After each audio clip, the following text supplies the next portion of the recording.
Lily, this is Mae. Hi, Lily. So this is, did your mom and dad tell you that there was going to be a podcast? Okay, cool. So Mae's going to have the microphone and she'll just be like listening as we do art. Isn't that cool? That's a microphone. Look how cool. Do you want to touch it? It's fuzzy. Mae Nagusky, tell me where this tape comes from. Yeah. A couple weeks ago, I drove to Huntington to talk to Bridget Vorse. So pack up your snack or take your last bite, and then we're going to come over to the art table. Bridget has worked in early childhood education for a long time now. And right now she teaches an after-school art class right at the town hall in Huntington. Yeah! Beautiful! That is so cool! Bethany, gorgeous! On the day I visit, the art activity is silk screening. So there was a bunch of paint and paper and markers and a lot of creative juices flowing. Okay. How's it going for you? This is really going well. Like the first one here is not a good one. This one's better. It was kind of funny. There was paint that was spilled on the floor out of nowhere, and there was this one kid who got really upset that the pink that they used was too light. They ran out of like blue and purple, and that became one of the biggest catastrophes I've witnessed in many days. If you don't want paint on that shirt, like to stay on it, go rinse it really, really, really good. This was an incredibly overwhelming experience for me. And all I needed to keep track of was my audio recorder. Bridget, on the other hand, the teacher, she's so experienced in this field, but she has an added challenge right now because she has a 1-year-old baby. But the problem is she doesn't have childcare. And so she's teaching this art class with her baby strapped directly to her chest. While these little kids are running around asking her questions, her daughter is literally screaming right in her face.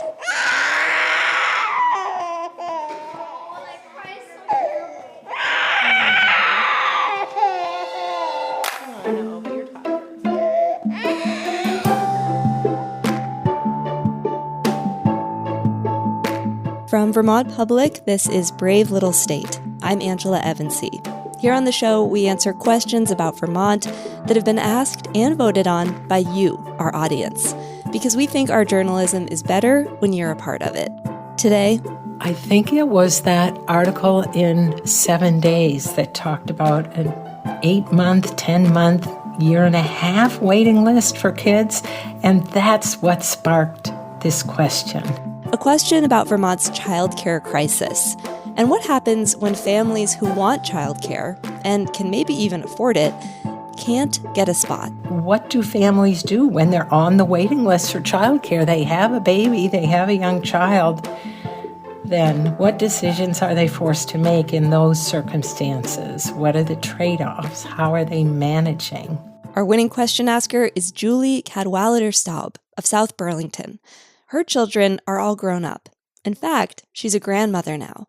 But she's no stranger to this issue. 30 years ago, when we moved into Vermont, this was a very difficult struggle then. I remember our childcare costs exceeding the cost of our rent that first year here.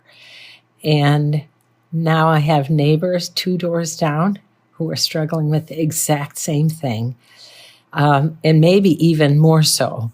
Julie says she also spent her career working in early care and education, including advocacy here in Vermont.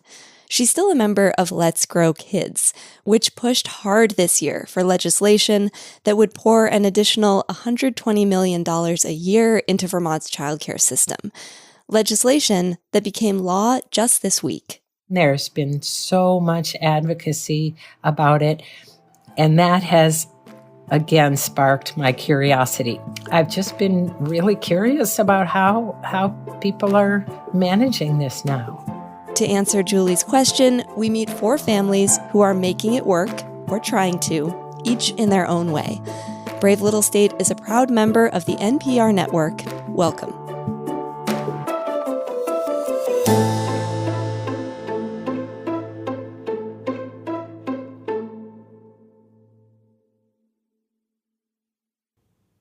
Thanks to the National Bank of Middlebury for their support of Brave Little State.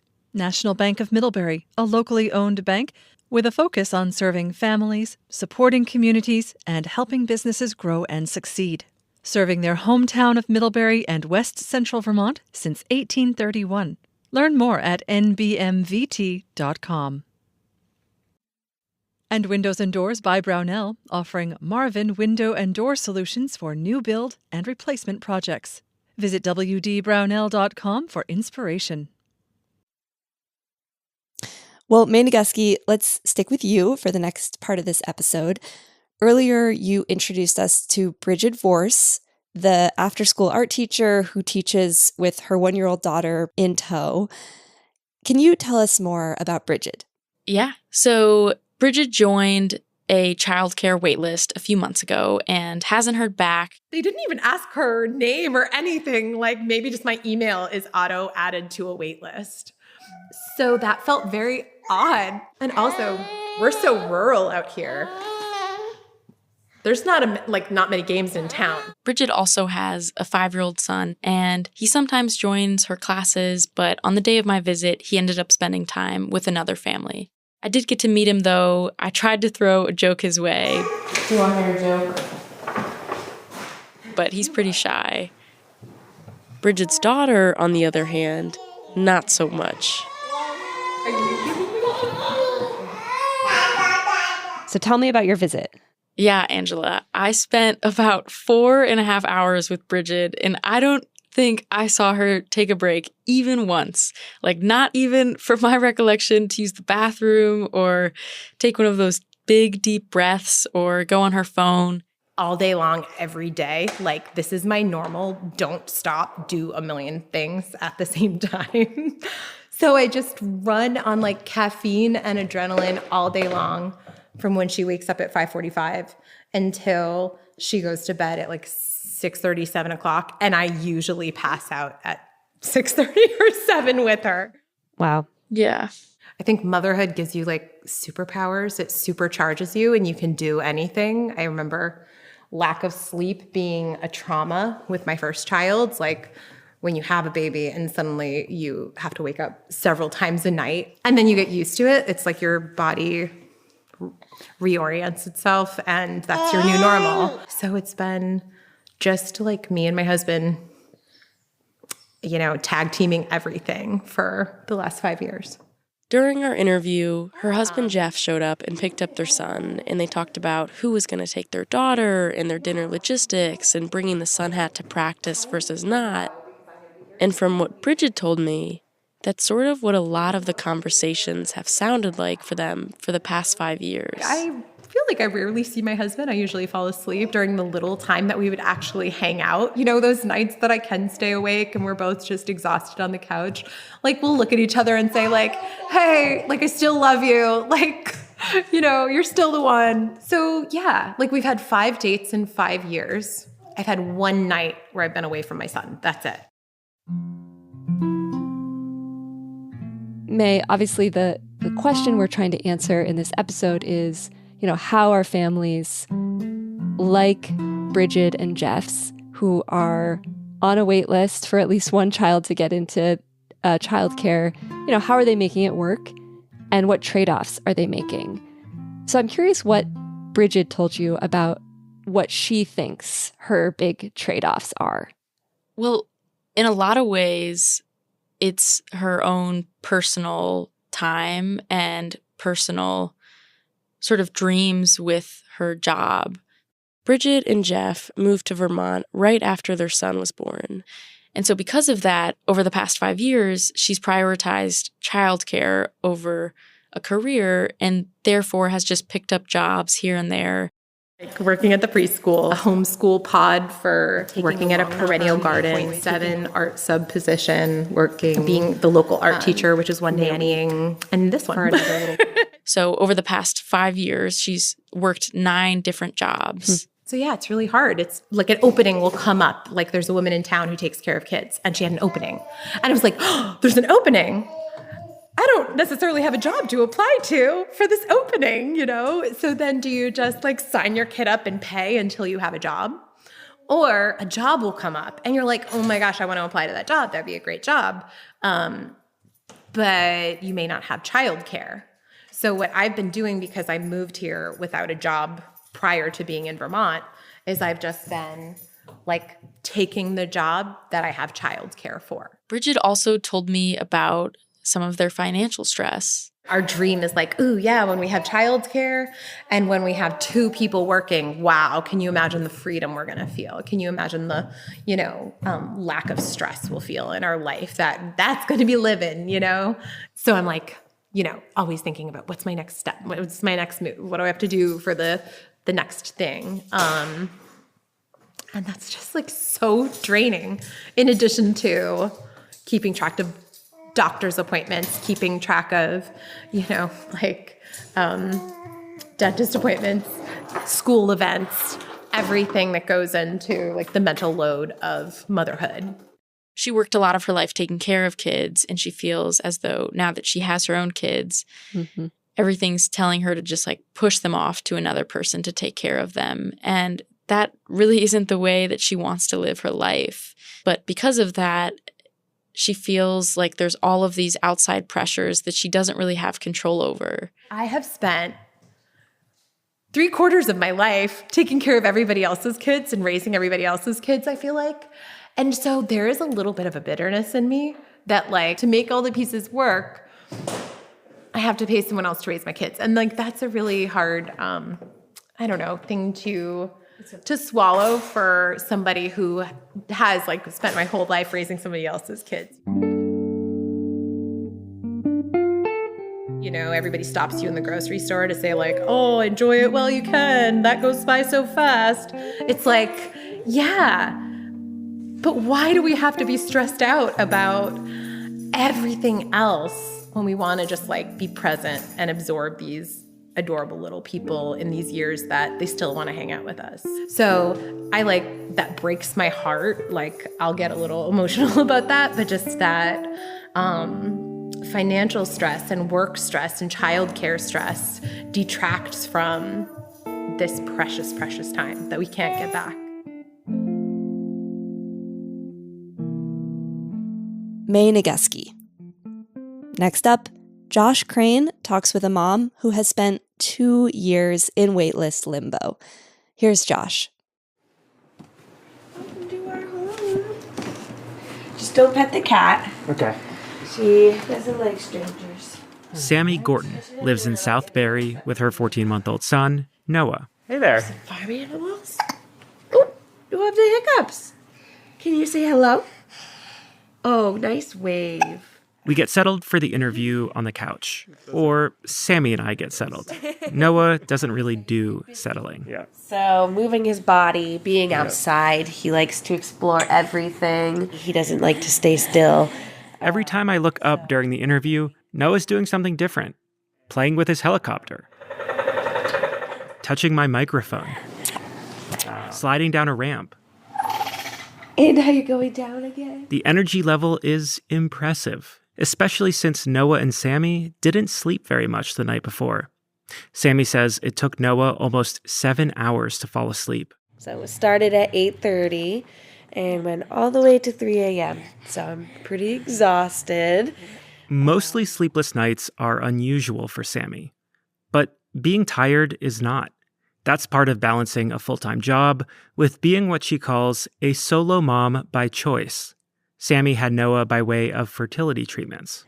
I basically was like, I don't need to force myself to fall in love and kind of follow the stereotypical family system in order to have a child. So I was like, I could do this on my own.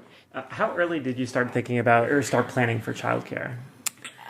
When I found out that the pregnancy was going to be successful and that I needed to get on some lists, I was 5 weeks pregnant.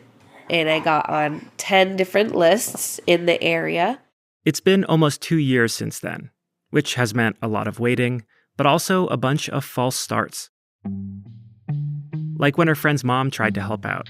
She runs a daycare for children over 2 years old, but she knew Sammy hadn't gotten off any wait lists.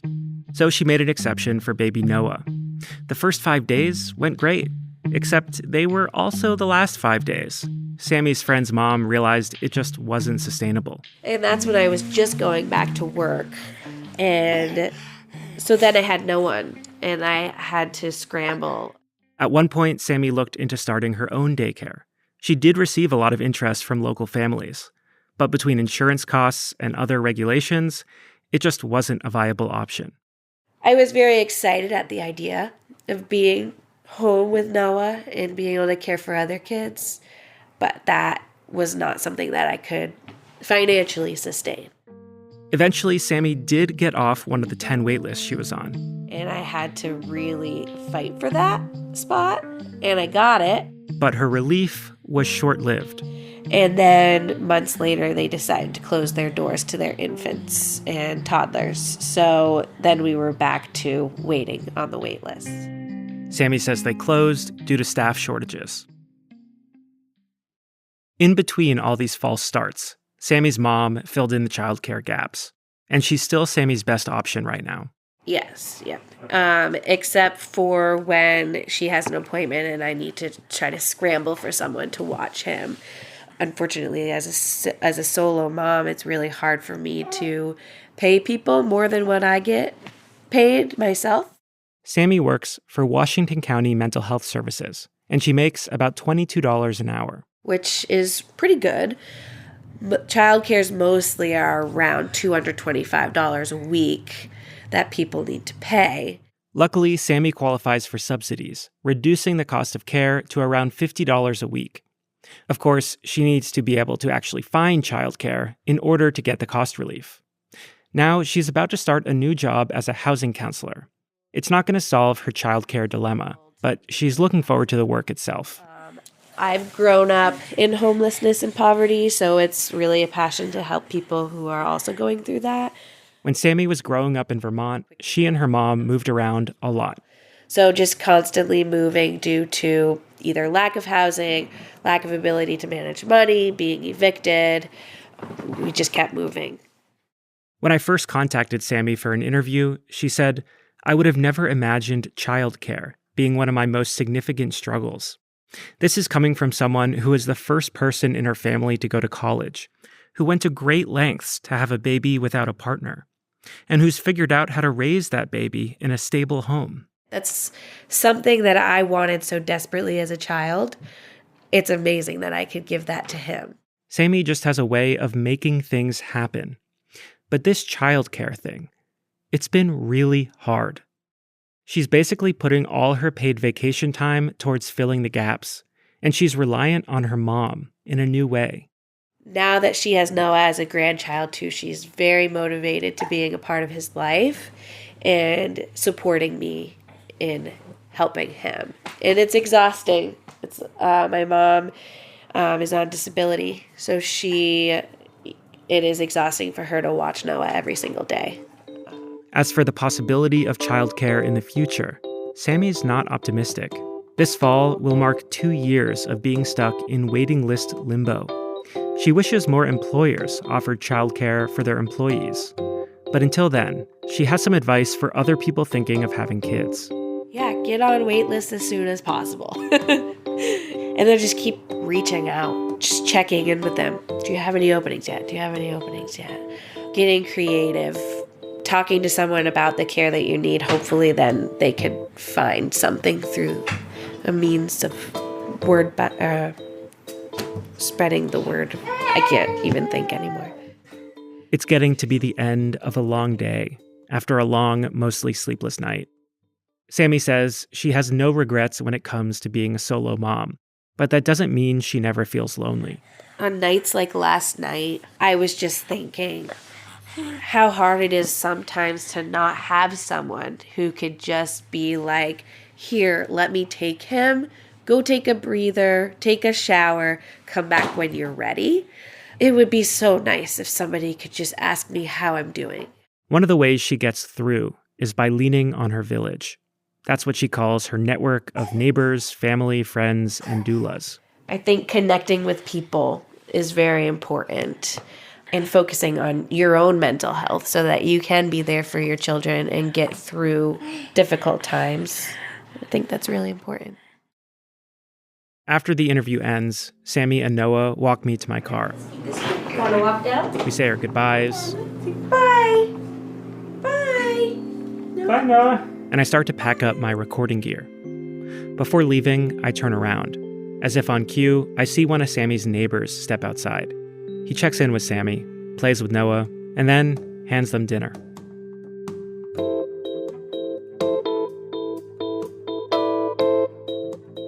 Josh Crane.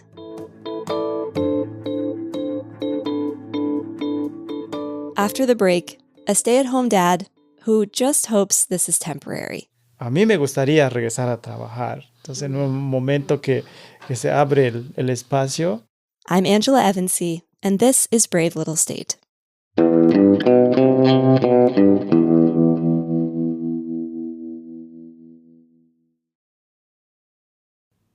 Support for Brave Little State comes from Horsford Gardens and Nursery in Charlotte, presenting Art in the Garden, outdoor workshops led by independent Vermont artists, June through September. Basket weaving in the shade of locust trees, carving botanical designs for block printing, and oil and watercolor floral painting. Full course calendar is at horsfordnursery.com.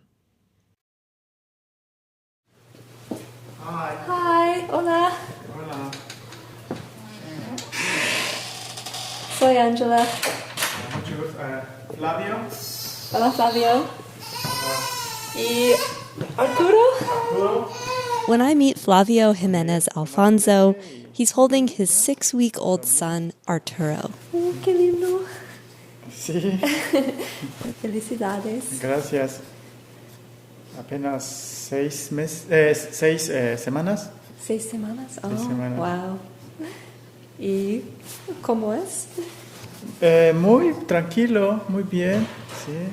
Bien. Flavio's wife, Kat Briers, is offering a piece of pizza to their older son, Alfonso, a.k.a. Alfie. He's 3. Pepperoni. Pepperoni. Is that your favorite? Yeah. This family lives in southern Vermont, in Bennington. But this interview is happening closer to the center of the state, in Plainfield, at an Airbnb that they've rented. It's Kat's first week back at work after having Arturo, and she has to be at a 2-day meeting in nearby Montpelier. I thought for a brief moment I might drive up for and drive home, and then realized that the only way to really do it was to bring my whole family. So now we're making a vacation out of being up here for a couple days. The rental is super nice, but vacation might be a stretch. It's been raining, so Alfie hasn't been able to ride his little balance bike. And there's a new baby on the scene. That's an adjustment for everyone. Here's Flavio. Especialmente cuando Alfonso no va en la guardería, pues igual Especially when Alfonso doesn't go to daycare, I feel that he requires my attention. And what sometimes stresses me out the most is that sometimes I like to play with him or do other things, go outside. Jugar con él o hacer otras cosas, salir afuera. But sometimes you need to be with the baby, and you can't do that. It's like today, just like yesterday. I wanted to go out, but I couldn't because the baby is here. We can't go out. It's raining. It's cold. I get stressed when I want to take him out as much as possible so that he can learn other things. But sometimes I just put him there on the TV and he stays there. And for me, it's like, I wonder if I'm doing well as a dad. You always have those questions. What is it like to be a good dad? That is what I think sometimes. I worry. A veces me preocupo, ¿no? Sí, sí, por su desarrollo, qué tanto le estoy enseñando o no sé, ya, sí. To be fair, this week is an aberration. Normally, this family is at home in Bennington, where Kat works as the director of an affordable housing nonprofit. And normally, Alfie is in full-time extended hours daycare, while Flavio stays home with baby Arturo. Bueno, actualmente, pues yo la que estoy encargado de cuidar el bebé Well, currently, I'm the one in charge of taking care of the baby for almost 2 months now. I stopped working. While waiting for childcare, we were analyzing which one of us goes to work, doing the financial, economic analysis. Right now, it suits me to take care of the baby, because my work is a little more flexible or informal. I'm in carpentry, and Kat is the one who covers most expenses in the family. This is the family's arrangement by choice. Kat's relatively new to her job, and it's a big job with high demands and enough income that they can afford to send Alfie to daycare while Flavio stays home with the baby. And even though he's not officially working, this setup leaves him with enough energy that he can do carpentry projects on their house, which Kat calls a classic fixer-upper. And most importantly for this episode, Arturo's waitlist, they chose to be on it because that daycare is their top choice. The wait list that we're on is for the daycare that our older Alfie currently goes to, and they don't accept kids until they're at least 10 months old. So the earliest that we can actually have a place is in February, and we are waiting for that. All things considered, Kat and Flavio seem to have things well and calmly in hand. Maybe it's because their kids, at least in this phase, are, dare I say, angelic? Like right now, Alfie is playing with a pack of Uno cards on his own, not making a sound. And Arturo is passed out on Flavio's chest. Todo bien, tranquilo. No, muy paciente. So yeah, low stress is also due to the lottery card that you're dealt, and we got a good lottery card twice now. So, easy kids, check. Kat and Flavio say they also feel good about the exposure to Spanish that Alfie's daycare offers. Something that was a nice surprise, and one reason, we're on the wait list for the daycare that Alfie's at and why he's had such a great experience. We were super lucky in his first year there that one of his full-time teachers is a native Spanish speaker from Mexico. She actually is not there any longer, but a lot of the teachers love to speak Spanish with Alfie, the little words that they know here and there. So that's what I feel like, we've got in the bag at the moment, and we'll keep looking at different options. And we're not that far from Albany and Western Massachusetts, where there are concentrations of people that speak Spanish. So I feel like that's the next horizon for, frankly, having to, leave Bennington to maybe find more. Although that said, I mean, we've in Burlington, Flavia likes the idea of Burlington a lot. That said, I shouldn't short shrift our community of Spanish speakers that we have built, primarily people that have kids, and trying to spend as much time with them as we can. Y en el futuro, pues igual me gustaría que Alfie aprendiera bien las dos lenguas, inglés y español. And in the future, I would like Alfie to learn both English and Spanish well, so that when he goes to Mexico, where my family is, he can communicate. Y tal vez en el futuro igual I would like him to speak both languages, since where I was born, where I grew up, we spoke an indigenous language in Maya, and I learned it. But now I don't practice. Well, there's no one to speak it with. But I think that with speaking Spanish and English, it would be fine for us. Creo que por lo menos que hablaran el español y el inglés, ya con eso estoy bien. If/when Arturo gets off that wait list, Flavio and Kat know they'll have to do some recalibrating. Even if Flavio goes back to work, they're not sure they'll be able to afford daycare for 2 kids full time. So maybe Alfie goes down to a few days a week, or maybe when he goes to preschool, Vermont's universal pre-K law will help a little bit. So that's why we really do take it day to day. I mean, you might talk to us, next February where, oh my gosh, if we got a place at daycare, but we may be having a really challenging moment of running the numbers in that moment. Does it make sense? Maybe it doesn't. For now, this approach is working because it's temporary. At least, Flavio hopes it is. He says he doesn't want to be a stay-at-home dad forever.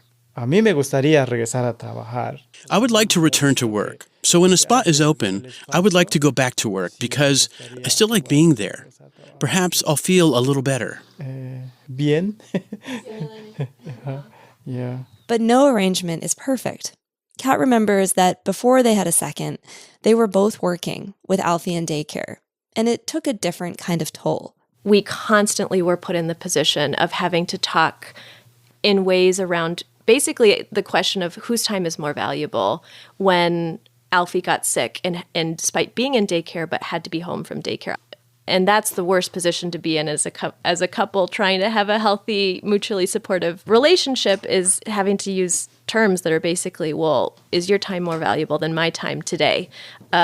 So that's really kind of one of the trade-offs or strategies is like, well, if he's not working, at least we're not having that conversation on a regular basis. And that's way better for us as a household, is to just think about this as a strategic, short-term thing until maybe it isn't when that space comes up at daycare. What Alfie and Arturo think about all this remains, for now, a mystery. What do you think, Alfie? Do you love daycare? What do you feel about daycare, Alfie? Who's your teacher at daycare? What is your best teacher? Your favorite? How I feel when someone points a microphone in my face. He's probably, I don't even know what that is. It's okay. Thanks again to this family for making some time for me during their pseudo vacation. Our last profile today comes from Myra Flynn. Hi, I'm Emily Ely. And what's your name? Bo Altus Coptic Ely. Bo Altus Kobzik Ely. I'm Matt Kobzik. And I have little Lane Kobzik Ely. 6 months, 5.5, 5 3/4 Lane months old. Avery Kobzik Lane Ely. Avery Kobzik. Emily, Matt, Bo, and Lane all live in the Old North End of Burlington. I'm speaking with them during their evening dinner routine, and it isn't easy to have a conversation. They keep jumping up to stir the food on the stove, bounce baby Lane, and keep Bo, their toddler, from trying to share. Oh, he has salami. That's that's he not. Can't have salami, No, baby. he can't have that. Okay. No. You can have that, but he can't have salami just yet. Okay. But thanks for sharing. Emily is 38, Matt is 33, Bo is 3.5, and baby Lane is 5.5 months. And baby Lane doesn't know it, but he's been on a waiting list for a while now. He was waitlisted in utero. I got pregnant in March, and essentially as soon as we got a positive pregnancy test, I think April, I started looking and started figuring out wait lists. Emily owns her own business, and it's a pretty unique one. After years of grinding away in the nonprofit sector, public service, and corporate America, she realized quickly how unsustainable most work models are, and now works to help others have a similar epiphany. She offers anti-capitalist business coaching for folks she believes have been historically left out of the business conversations altogether. Enter parenthood, a grind of a different kind. I don't have paid leave. So, essentially, there's a strong correlation, immediate correlation between how many hours I work and how much money I make. Because I'm not salary. And so then, that's it right there. Yeah. And so, Leading up to having Lane, I essentially just doubled my hours so that I could then afford to take off 2 months. Well, my current company, I only got 1 week. Honestly, it felt like just a slap in the face. I was like, why did you even Why bother? even bother? Why did you even bother offering any leave at all? You get more vacation time to literally vacation than you do to have a baby. Yeah. Matt, Emily, and Bo moved to Vermont in 2020 from Montclair, New Jersey. Starting fresh and forming community, buying a house, having 2 kids has all happened for them in a mere 3 years. So it hasn't been easy. But the waiting game, that tipped the scale from hard to unbearable. It was all prior to him being born. We were on wait lists, but a lot of them, they were like, we're not sure what our wait list will look like. We can't give you definite answers. We can't confirm that you're actually on a wait list even. You have to send in, I think it was a $35 check, $25 check, something like that to even be considered for the wait list. Wait, you had to pay $35 to be waitlisted on a wait list? Well, it was. Beau is in daycare, and Emily says his center offers a discounted rate for siblings to attend. So the Ely Kobziks were counting on their kids attending the same place, under the same care. Only one problem. They had shut down their infant rooms. So they were like, you're on the wait list for the infant room if the infant room opens, but we can't tell you if the infant room will open, and if it does, we don't know when. Why was the infant room closed? They didn't have enough teachers. This is a pretty big deal in the world of parents and guardians.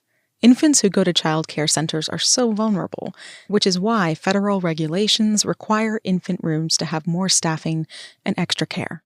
So, here they are. Emily worked twice her hours while incredibly pregnant, got little Lane on a wait list in utero only to have him and have no one to care for him. The Ely Kobziks moved into what I like to call pivot parenting. First, they got organized. So he was on those 3 wait lists, and then we had like a whole spreadsheet of entertaining other places. A lot of folks were just like, we won't even let you on the wait list, regardless of what year it is. Like, good luck. Talk to us in 5 years kind of thing. Then they talked sacrifices. And even before Lane was born, they talked ultimate sacrifices. Were you ever like, maybe we just won't even have a second kid? Maybe we'll just stick with one because we can't afford to have another? I actually explicitly remember a conversation where, I don't remember how the conversation started, but Matt, my partner, was like, well, what are we going to do? Just not have a second child? And I was like, oh. It hadn't occurred to me prior to that conversation that having a second child might become a decision based on financial necessity versus like desire to have one. Here's some financial context for the Ely Kobziks. Matt makes about $95,000 a year working for a business based out of Houston. Emily about $50,000. These incomes don't sound too shabby in the grand sense of economics and households, but factor in a mortgage, childcare, and, life stuff. These folks say their income doesn't actually grant them a day off from constant financial stress. And they've realized that in the system of kids, guardians, and teachers, parents aren't the only ones feeling that crunch. One of their daycares reached out to them for help. Late last year, they did like a food drive for food insecure teachers. For their teachers. I'm like, we already pay. They asked us to bring food in. $4,000, $1,600 a month for Beau for 4 days a week, and yet somehow they, the teachers are still food insecure. I'm like, this is so. I'll note here, as a parent, that I too have played this game, and it's a nasty one. Parents and guardians pay way more than they can afford, while teachers are woefully underpaid, and yet somehow that's all supposed to work out. So the Ely Kobziks made a final pivot in their waiting game. They decided to start over with a new plan and throw money at that. This month, we will spend $4,000 on childcare between 2 nannies and daycare. Just to cover, the days. And even that pivot, the pivot to 2 nannies, wasn't easy. We had 2 nannies say they were on board, both no-showed the first day. I had consolidated my work hours to 15 hours a week. I was working 15 hours a week, running an entire business on 15 hours a week. Matt was showing up for work, completely sleep-deprived, 5 days a week. And now, finally, the Ely Kobziks are getting a chance to stop pivoting. Lane has been accepted to daycare. Not the same one as his brothers, but that's not a sticking point for them right now. They're just limping towards the finish line of relief. Yeah, so Lane will begin June 20th, which feels crazy to me. How are you both doing? Are you hanging in there? Matt and I have this insane ability to only get stronger and more connected the more trials and tribulations you throw at us. And I'm now crying. Aww. But this has definitely been the hardest. This was harder than Beau, even with COVID. you know, and like Bo being born and like then COVID happening. This has been harder for sure. The hardest. Yeah. Sometimes I feel like we're like roommates, you know? Like I feel like we're just like friends or roommates. Like there's not a lot of... We're still FWBs, right? FWB. What is FWB? Friends with benefits. Oh, okay. Yeah, got it. We mentioned above that Emily is an anti-capitalist coach for small businesses. The irony of her job and her family's recent journey towards such an expensive endeavor was not lost on me. How do you reconcile your personal involvement in capitalism, specifically when it comes to some of these needs that you're talking about? Yeah, I would say first, I in no way, shape, or form like blame the schools, the teachers. I think it's really unfortunate that like we've built a system in which education has become privatized. I would say like that's my biggest gripe is like the fact that daycare is privatized. Like, so first and foremost, daycare should just be universal. I asked Emily if she had any words of wisdom for parents and guardians currently suffering through the insufferable waiting list game. I think especially for mom identifying folks, there's such a strong narrative in capitalism that it is your fault and you should be able to figure this out and you should be able to push through and you should be able to multitask and you should be able to cook an amazing dinner while taking care of your 2 children while simultaneously posting your new products to Etsy. Like that's not true. There are anomalies. And so if you're struggling, if there's no spot on daycare, if your business is starting to feel like it's failing, if your boss is pissed that you're not showing up on time, these aren't reflections of personal failings. These are reflections of a system that was not built with you in mind. And so instead of beating the at yourself and trying to push harder or trying to have more discipline or any of those things, like it's okay to be pissed. So don't blame yourself. Don't compare your story to anyone else's. Get pissed. But Emily also suggests that when you're in the thick of it, stand still. Don't forget to look around a little. This is like the life we're living right now. And do the best you can to get through and find solace in small pieces of joy. And also, like, they're not this small forever as I'm listening to my tiny baby laugh. Like, this isn't our problem forever, right? There will be other problems in the future, but they do grow up.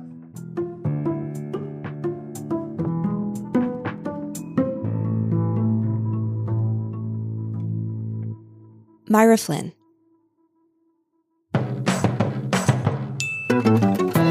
Thanks so much for listening to the show. And thanks to Julie Cadwallader Staub for the great question. This is my last episode of BLS for a while. I'm stepping in to be the interim head of content here at Vermont Public and leaving this show in the capable hands of our senior producer and now interim managing editor, Josh Crane. And that's not the only change afoot. Our colleague Myra Flynn is spinning off our series Homegoings into its own show. You can find all the details at homegoings.co. And not to worry, BLS is going to keep answering your questions. We've got some great episodes in the works for this summer. So keep listening and asking and voting. To see photos of the families we featured today, head to our website, bravelittlestate.org. While you're there, be sure to sign up for the BLS newsletter. We're on Instagram and Reddit at BraveStateVT. This episode was a true team effort, with reporting, producing, and mixing by all of us. Mae Nagusky, Josh Crane, Myra Flynn, and me. Our theme music is by Ty Gibbons, other music by Blue Dot Sessions. Special thanks to Jan Buonanno, Rob Gerwitt, Peter Engish, Maria Aguirre, and all the folks who replied to our call out for this episode to share your own stories about childcare waitlists. We are rooting for you. And our show gets lots of help behind the scenes, so a special shout out to our colleague Brian Holland for starting to get our episodes up on YouTube. Brave Little State is a production of Vermont Public. If you like our show, you can make a gift at bravelittlestate.org/donate. or leave us a rating or review on your favorite podcast app. I'm Angela Evansy. We'll be back soon with more people-powered Vermont journalism. Until then.